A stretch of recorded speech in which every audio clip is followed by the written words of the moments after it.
Queremos pois ofertar a posibilidade a xente que queira formarse en danza de poder facelo nun centro público que expida pois títulos públicos e reglados.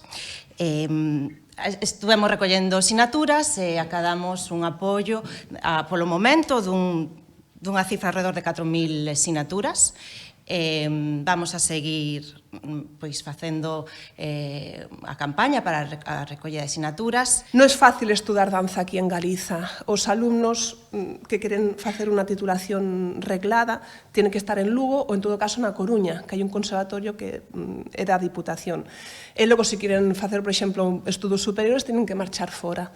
Por eso queremos e reclamamos que se faga aquí un conservatorio de danza en Santiago, porque pensamos que realmente é necesario. Queremos estudos reglados de danza aquí en Santiago e profesionais. Dende a Asociación de Nais e Pais de Galiza falan do valor das artes para a cidadanía e da importancia de incluílas na educación das crianzas.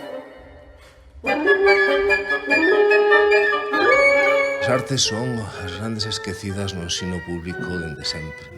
Temos moi pouca e cada vez menos presencia de calquera habilidade que non sexa do que hoxe se considera o valor máximo, que son as matemáticas, a física e os idiomas.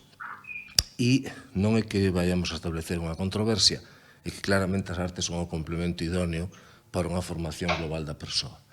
Entón, ofertar ou engadir ofertas de tipo artístico sempre é positivo para a xente nova, para as súas expectativas e para o seu futuro. Educar ou estudar non é nin moitísimo menos ofrecer cousas para a persoa que estuda, é ofrecer cousas para a cidadanía toda.